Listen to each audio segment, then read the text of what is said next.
From the Library of Congress in Washington, D.C.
This is a battlefront.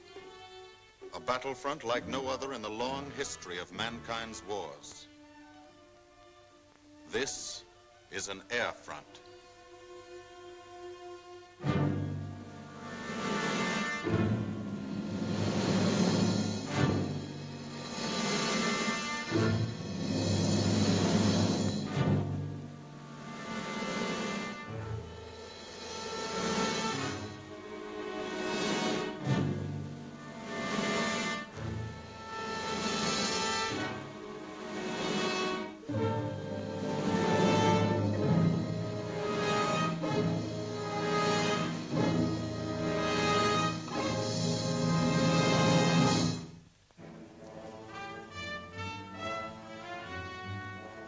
The working day begins, as it will end, with the ground crews, as much a part of the fortress as her wings.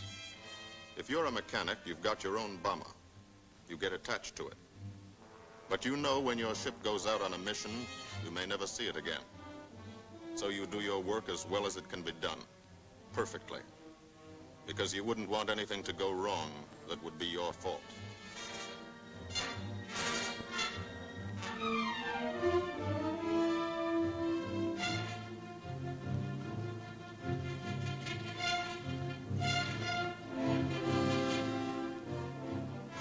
Today, the bombs will be taken from these bomb dumps somewhere in England and delivered to specific points in Wilhelmshaven, Germany.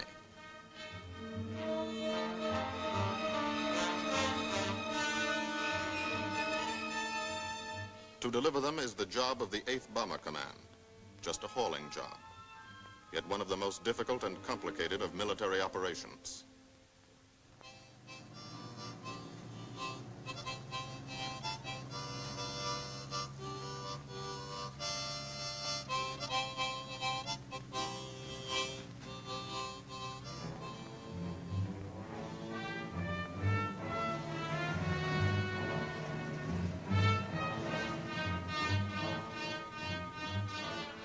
General-purpose demolition bombs, impact velocity as high as 750 miles an hour, pierce 5 inches of armor plate, destroy a factory.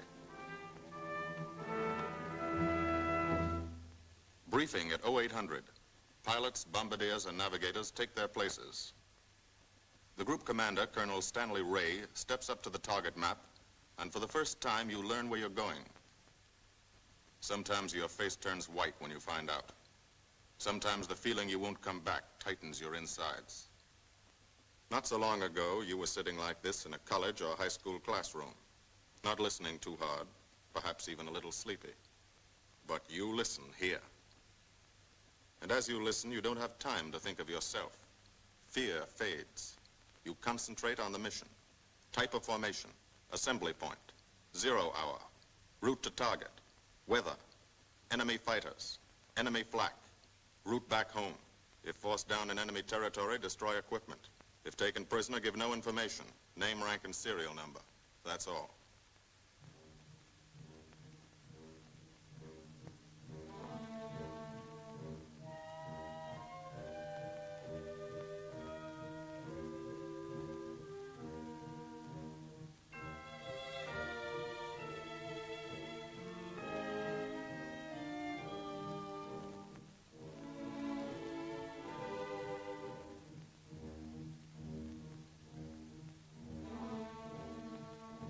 These are the passengers with one-way tickets.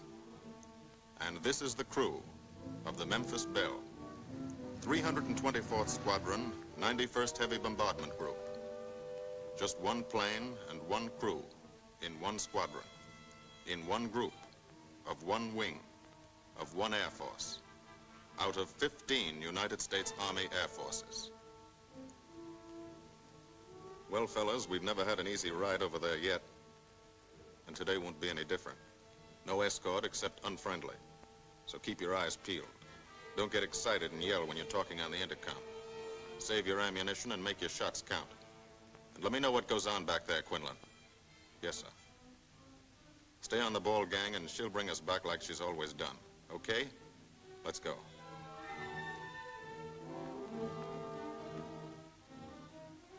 They have completed 24 missions in this, the toughest theater of air war, the big league of sky fighting. Their experience is priceless. And so, if the Memphis Belle comes back this afternoon, they will be sent to bring the vital lessons they have learned to thousands of aircrew men in training at home. Home is America.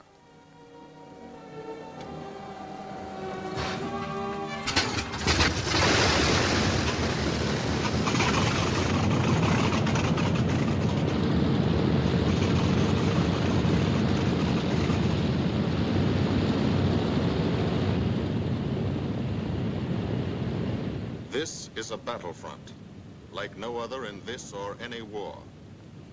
No monster armies, no booming cannon. Only the roaring engine sound of the bombers pounding through the quiet English countryside. This is an air front.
Of the Memphis Belle leave the soil of England for the 25th time.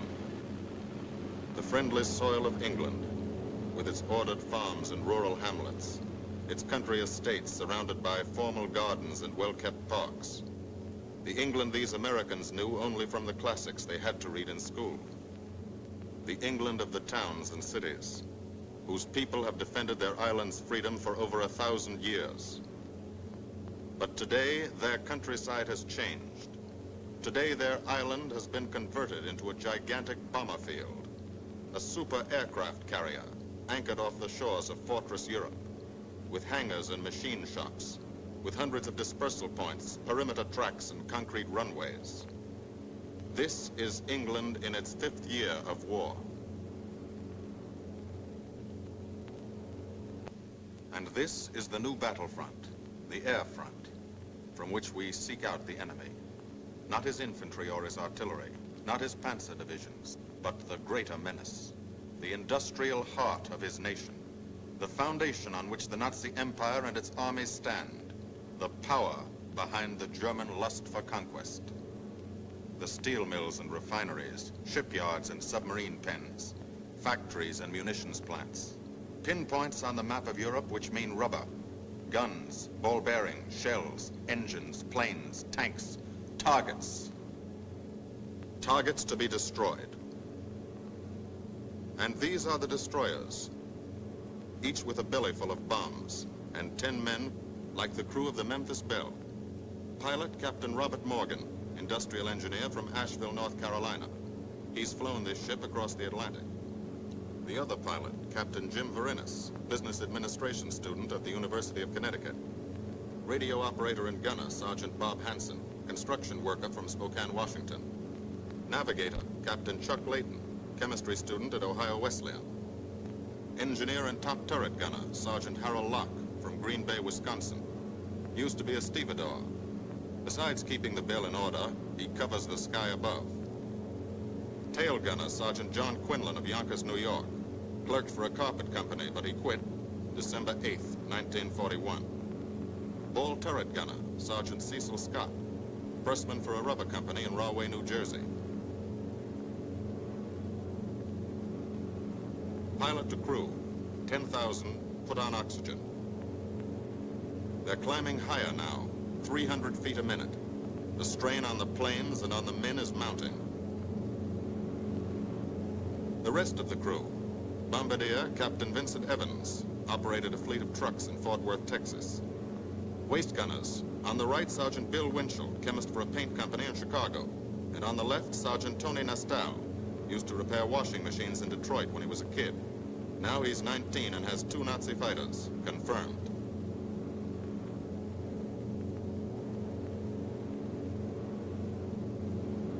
It takes all of a pilot's strength to keep a 30-ton fortress in tight formation.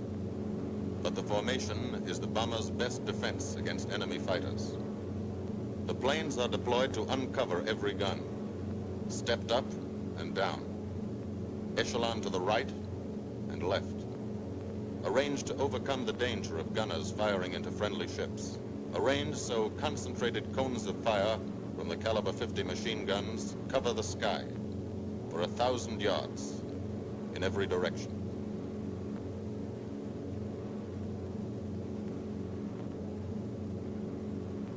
The friendly coast of England slips by below. It doesn't look like much now, but in a few hours when you come back, if you come back, this will be the most beautiful view in the world. Higher and higher, climbing to reach your best operational altitude, 25,000 feet. 5 miles straight up. So high you can't be seen from the ground with a naked eye. So high that after 1 minute without oxygen, you lose consciousness.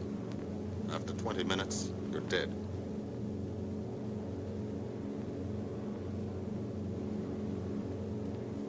From now to the target, you go about your routine duties, plot your course, check your equipment, and wait, and think. Higher and colder. Temperature 40 degrees, below zero. Take off your glove and you lose some fingers. You look out at the strange world beyond, reflections in plexiglass, like nothing you ever saw before, outside of a dream.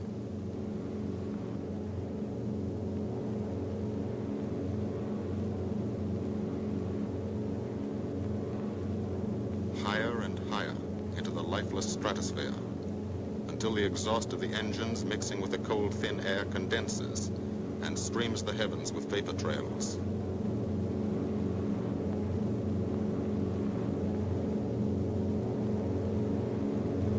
To the men in the ships, they're far from beautiful, for they point like beckoning fingers to the formation, signposts in the sky for the enemy to spot us.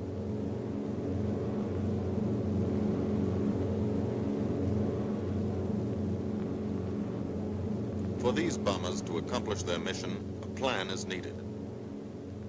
Carefully worked out, timed to the minute. The job is to bomb Wilhelmshaven effectively and economically. The enemy is strong, skillful, determined to stop us. Here are his defenses. Airdromes, well dispersed. Each plane indicates a staffel or squadron of fighters. Heavy anti-aircraft, highly trained and accurate, all along the coast and defending his vital installations. Radar to warn him of our coming. Here is our plan to divide his defenses and weaken his opposition. At 13:30 hours, shortly after takeoff, 6 groups of planes will be heading toward the enemy coast from 6 directions. The Blue Force, 100 B-24 Liberator 4-engine bombers. The White Force, 300 B-17 Flying Fortresses. The Green Force, 300 B-17s with an escort of 6 squadrons of P-47 Thunderbolts. A force of B-26 Marauders, twin-engine medium bombers with 6 squadrons of RAF Spitfires escorting. Almost 1,000 planes and over 8,000 men in the air. The enemy alerts all his airdromes. But which is our main force? What are our targets? Where should the Nazi controllers send their fighters? It's our job to make them guess, and guess wrong. A half hour later, at 1400 hours, the Blue Force will be heading east across the North Sea with the White Force following. These enemy fighters are tied down, waiting to meet them, and will not be able to attack the Green Force. These fighters must come up to attack the Green Force, and thus will be no threat to the Blue and White Forces. The B-26s and Spitfires will bomb and strafe a key rail junction, diverting these 6 Staffeln and preventing the enemy from concentrating too many fighters on the Green Force, which is scheduled to bomb an aircraft factory at Hanover. At 14:30 hours, the Blue Force will threaten this entire coastal area of northwestern Germany. Which target will it be? Flensburg? The Kiel Canal? Or will it turn suddenly and bomb Hamburg, Wegesack, or Emden? Actually, it carries no bombs at all. It's a decoy and keeps the fighters from the northern area busy while the White Force, the main effort, heads for the submarine pens of Wilhelmshaven. At 1500 hours, while the White Force is over its target, only a fraction of the available German fighter strength of the area can intercept it. Because of the Blue Force diversion and the simultaneous bombing of Hanover by the Green Force. This is the plan of battle for today, drawn up by the Combined Operations Planning Committee and approved by the Commanding General. The White Force, lead group, low squadron. We've crossed the invisible line of enemy radar. The Hun is expecting us.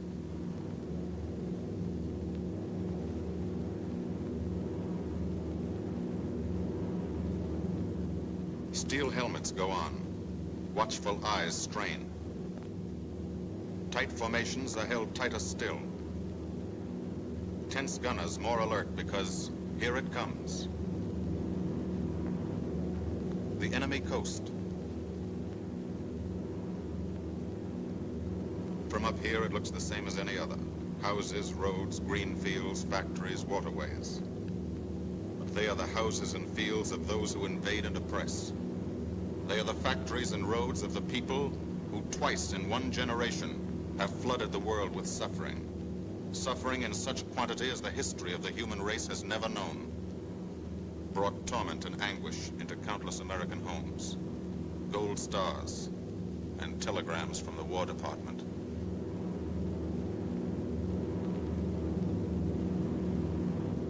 The first flak, just harmless-looking, silent puffs of smoke. Only each puff is a shell exploding, throwing shrapnel around the sky. Exactly the range, accurate flak by radio prediction. 5 miles down, Nazi anti-aircraft batteries have calculated the altitude, speed, and course. Where will the next one hit? You try not to be there.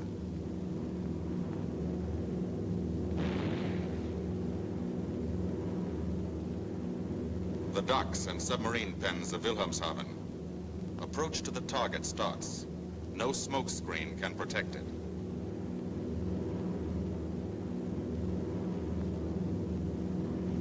Now the enemy knows the path of your approach and walls that path with a flak barrage. But you fly right through it. Flak so thick you can get out and walk on it.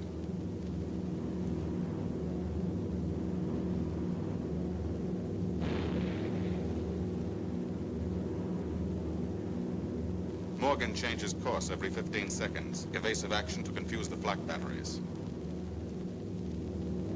Bomb sight set for correct altitude and speed. Bomb bay doors open. The bombing run begins. Pilot to Bombardier. Okay, Vin, you've got it. Now Evans flies the Memphis Belle, controlling it through the bomb sight. And now we are most vulnerable. Committed to our bombing run, we can't dodge flak or fighters.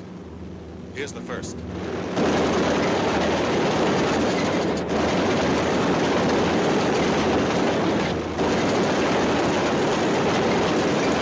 Top turret fires at him. Evans must ignore the battle. Crosshairs lined up on target. Adjustments for wind drift made. 2 more fighters diving from 9 o'clock. Flak now has the range too. They've hit this fort, but he keeps on his bombing run.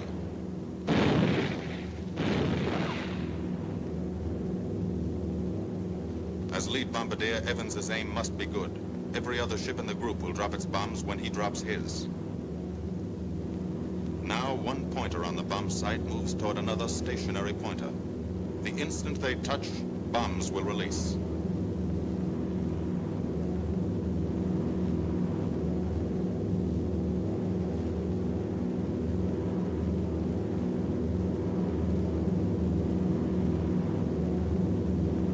They touch. Bombs away.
The first half of the mission is over, the easy half. Now to get home.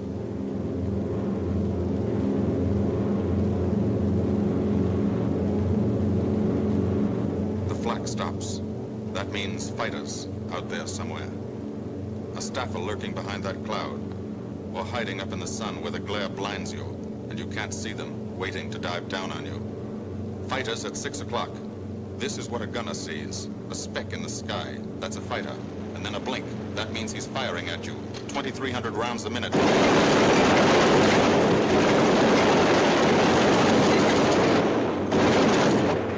In a running battle, one of the most important instruments is the interphone.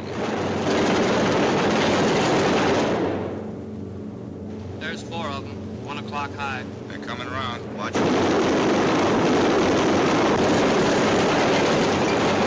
2 fighters, 6 o'clock up, coming in. Diving out, Chief. B-17 in trouble out at 2 o'clock, watching. Got an engine on fire.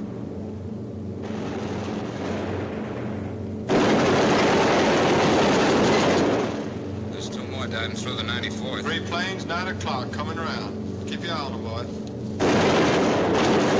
Coming around at 10. Watch them, Chuck. Keep your eyes open. Yeah. They're breaking at 11, breaking at 11. I got them. I got those 2 at 2 o'clock. Watch them, Scotty. I got my sights on them. Check that B-17, Chuck, 3 o'clock. Loader smoking. Fighters, 10:30, coming around. Those 10:30 upper or lower? Sun. B-17 out of control at 3 o'clock.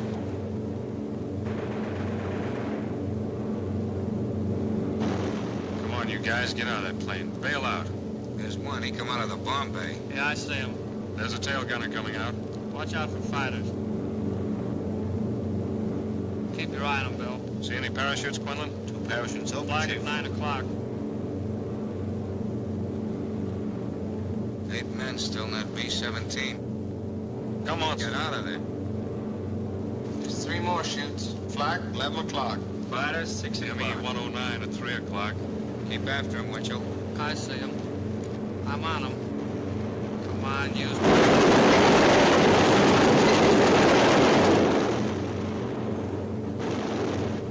I got him.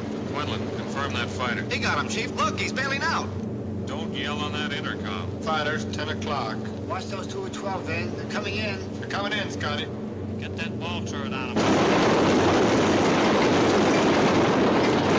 Save the ammunition as much as possible.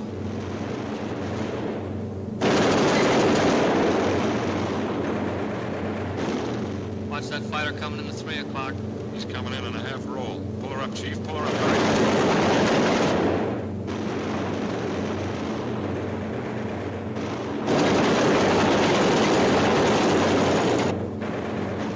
This fortress is hurt. Engine on fire, losing airspeed and altitude, drifting into the flak, alone and helpless. A straggler. In a minute, Nazi fighters will swarm in like buzzards for the kill. You can watch, but you can't go down to help. You keep your formation.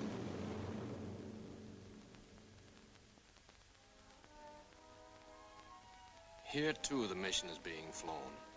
None the less real for being in the minds and hearts of these men behind. Ask anybody who's been to a field in England, or anywhere else our bombers are based, and he'll tell you that there's drama here, too. Waiting to see who's coming back. To watch them, you might not realize how tense these ground crews are. But they are tense, and plenty worried. In Air Force talk, this waiting is known as sweating out the mission. These men know the flight plan. Their watches told them when the bombers were running into enemy flak, when they were over the target, when they left the enemy coast. And now their watches tell them the bombers should be nearing the field. Every ear strains for the first sound of the engines. And then somebody hears them. And somebody sees the first faint specks in the distant sky.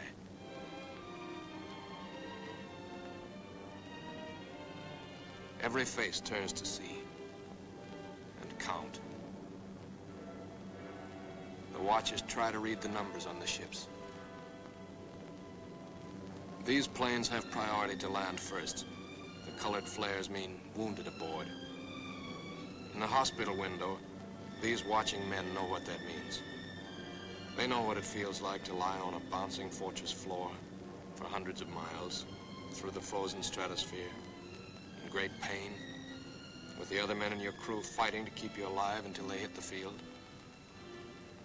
The field. Home. It'll be okay then, because there'll be medical care. The best, as soon as the wheels of your plane stop rolling.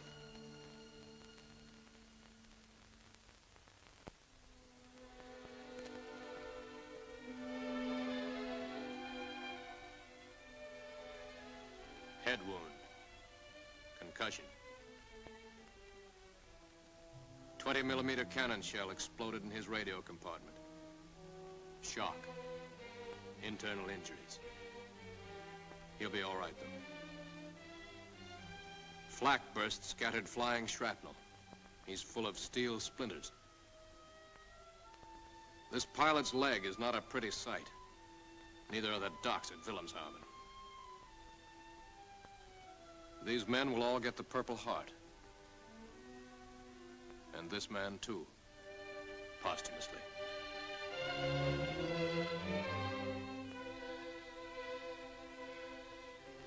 A transfusion right in the plane.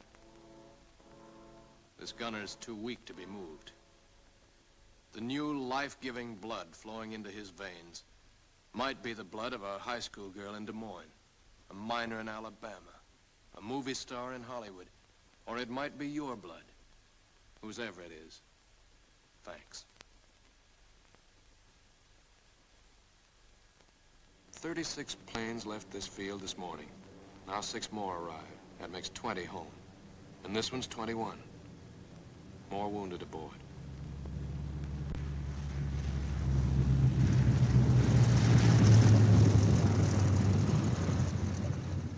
.22, coming in with his left inboard engine dead.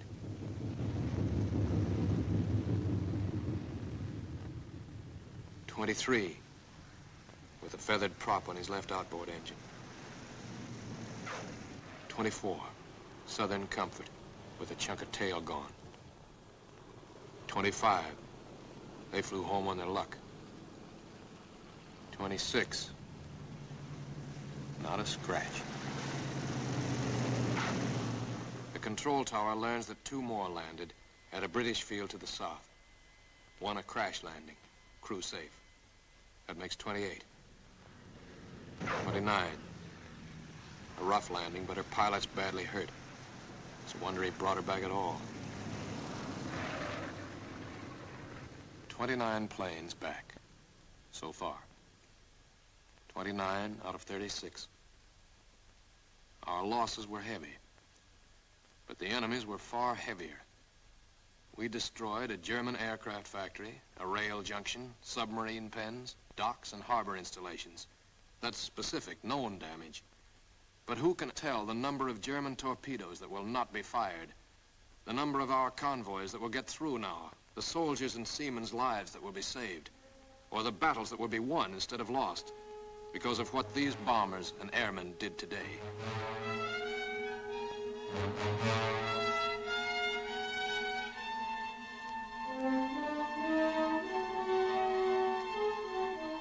Pilot and tail gunner.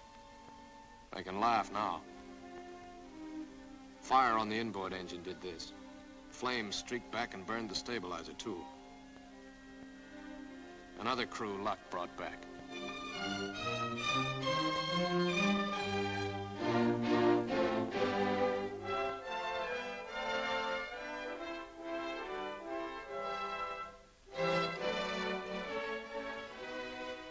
Here's old Bill. A pretty good airplane when it took off. Lost its nose, lost its navigator, bombardier wounded, top turret gunner and pilot hit, hydraulic system shot out, no brakes, no flaps, but old Bill came back.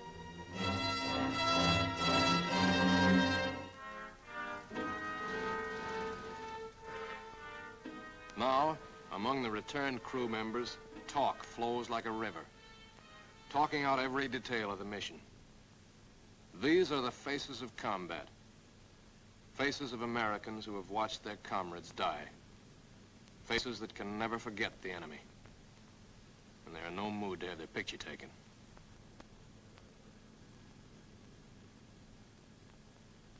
In the control tower, Colonel Ray, the group CO, is still watching and waiting. And then he spots the last flight. 3 more planes. And one of them is the ship everyone has been pulling for. The Memphis Belle. The last few miles of this trip have been a joyride. The strain is over. They can leave their guns now. Now they know they're going to go home. To Spokane, Green Bay, Asheville, Detroit, Chicago, Fort Worth, and Yonkers.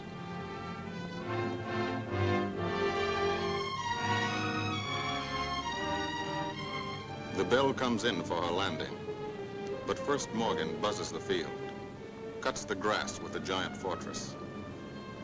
It's against the rules, but this is a special occasion.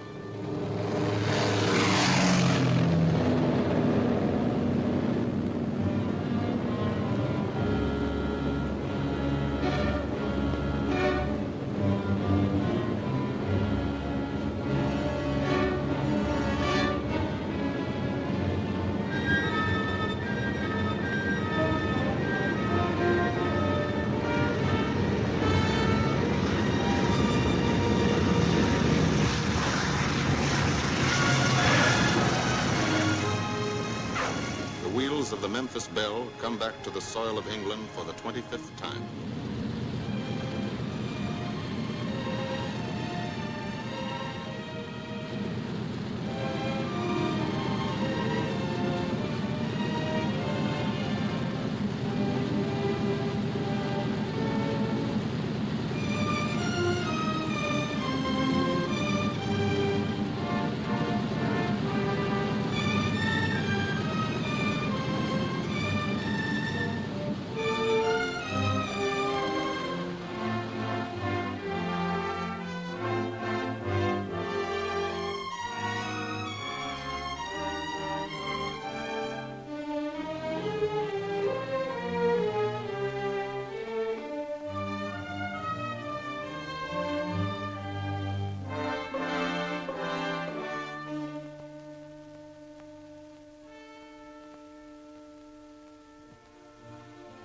This is a day they will never forget.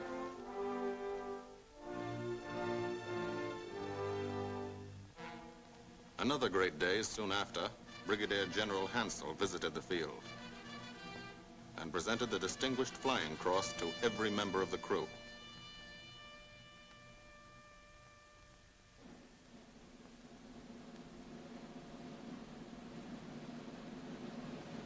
And then there was another day.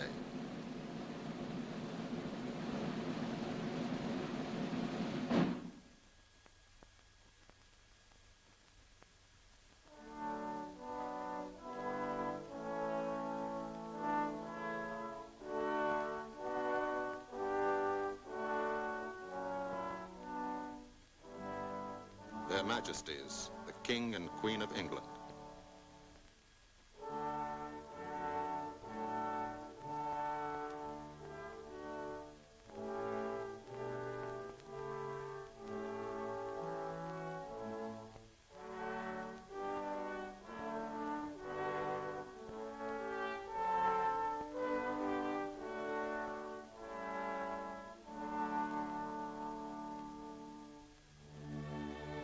Johnny Quinlan never thought anything like this would happen to him when he left Yonkers.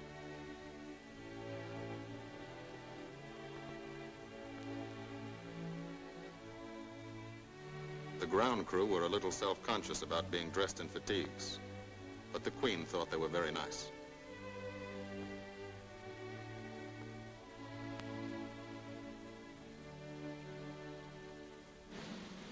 Finally, two more visitors came. General Acre, commanding the 8th Air Force, and General Devers, U.S. commander of the European Theater.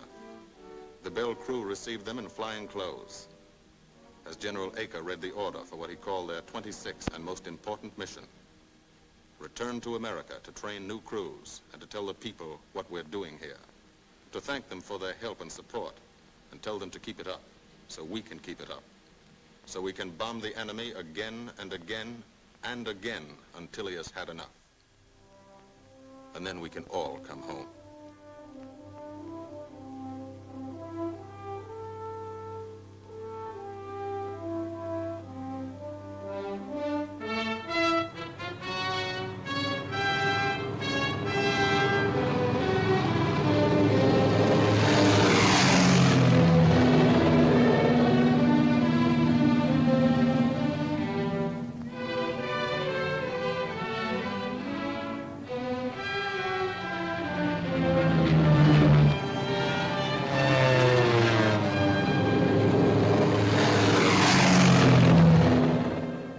The 8th Air Force, who are now flying deep into Germany, bringing destruction to targets almost 1,000 miles from their bases. Destruction like this. And who have never once been turned back by the enemy. To those men, this film is gratefully dedicated.